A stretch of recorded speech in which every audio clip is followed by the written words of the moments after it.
Okay. All right. So for this is a double chocolate cake, keto, very low sugar. It's expensive. I'm not gonna lie. You need your almond flour. You can get now coconut flour. They make one, but I don't like it as good as the almond flour one. I do like this brand better, but this is what Winco had. So anyway, this is where I keep all my sugar-free stuff. Almond flour, you're going to need this Swerve or any kind of, it's confectionate. The powdered sugar, sugar-free. Then, of course, like any kind of sugar-free sweetener. I have erythritol, but it's not as sweet. And I like this. It's just like Splenda. You need vanilla. You need lots of cocoa butter. Like you're going to use a whole container of cocoa powder almost. Baking powder, not baking soda. I messed up one time and did that. I use almond milk. Okay. Now, let me explain what's going on. So, Grandma always said, do your dry ingredients first. So, in these dry ingredients, we have, and you want to double the recipe. So, when I send you the screenshots of the recipe, you double it. So, it says 1.5 cups of almond flour. There is... Gosh, is there? You know what? That doesn't seem like... That doesn't seem like 3 cups of almond flour. No, it has to do though, because it's almost all the bag's gone. See, I start tripping my own self out. 1/4 cup of cocoa powder. So I put 2. Then they say to add this other stuff, 2 tablespoons of that. I just put 4 tablespoons of this, because you got to double it. Baking powder, okay, the salt. All right, so you always do your dried ingredients first. So you get all your dried ingredients because you want to mix them up really, really, really good. Gosh, I hope that's all the powder, the almond flour that's supposed to be in there. Seems kind of weird. Well, I'll know when I put in my wet ingredients. I'll know if it seems off. So now that you know that all your dry ingredients for the cake batter, because we'll get to the frosting in a second, are mixed. This has your wet ingredients. Oops. It's got 3 eggs, so 6 eggs. It's got 1/3 cup of water or milk, so I put 2/3 of almond milk. Did we put the sugar in here? I don't feel like we did. Oh, no, that was in here. Sorry. See, this is a great video, right? 1.5 teaspoons of vanilla extract, so I put 3. Now, we'll know later if the cake doesn't come out right. Well, even right here? Mm-hmm. Is this frosting? No, this is for the cake batter. Oh, that's right. Okay. Yeah, okay. I love my husband. He always helps do this because we love it. Okay, so now that you got your dry ingredients, now all your wet ingredients, your milk, your eggs, your vanilla. Yeah, duh, the sugar's a dry ingredient. So now we're going to know if there's enough almond flour in here. We'll be able to tell if I screwed up, because if it doesn't look like cake batter, then duh.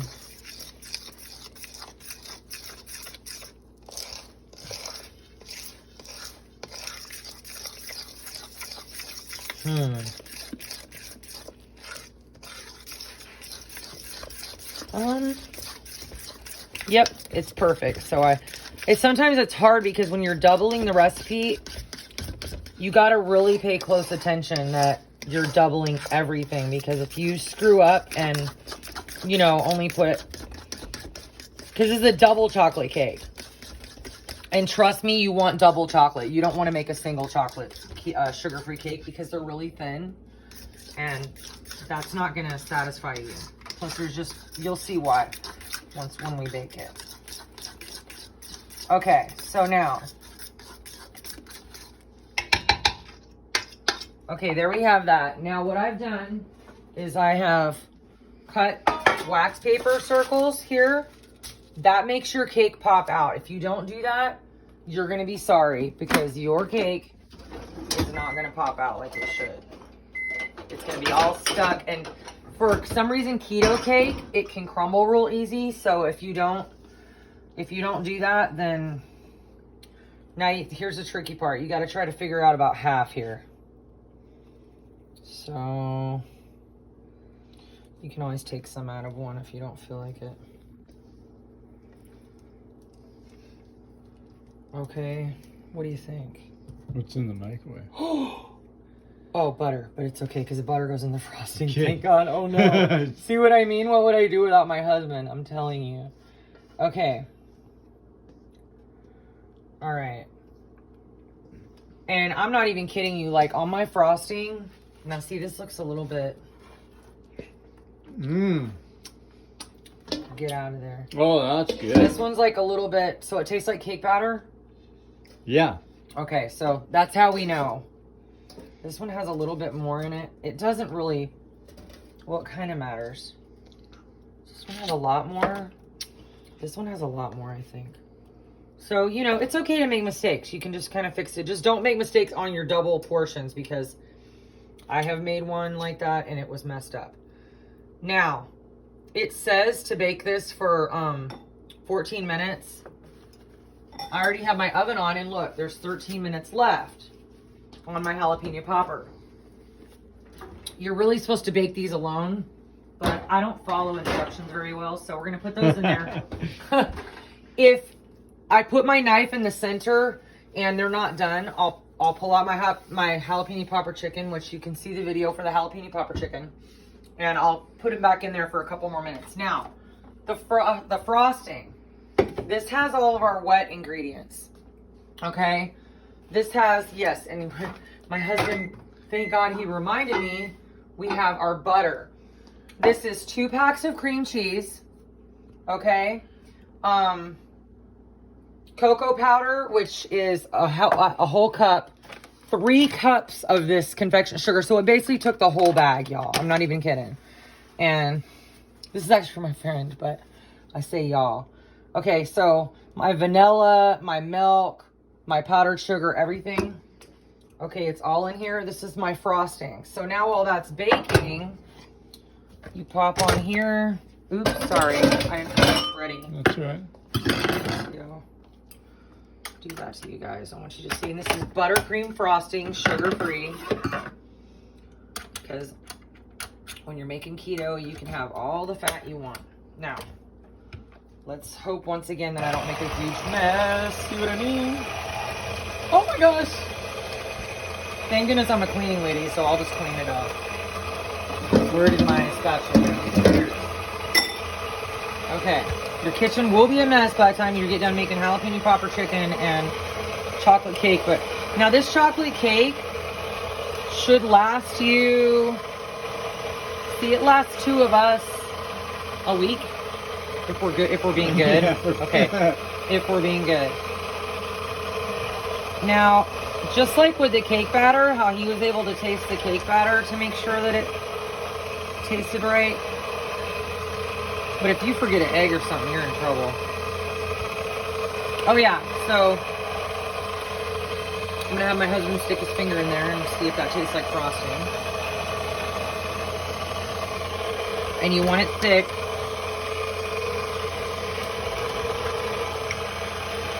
Tastes like frosting? That's good. I think that's the best we've made. Oh, wow.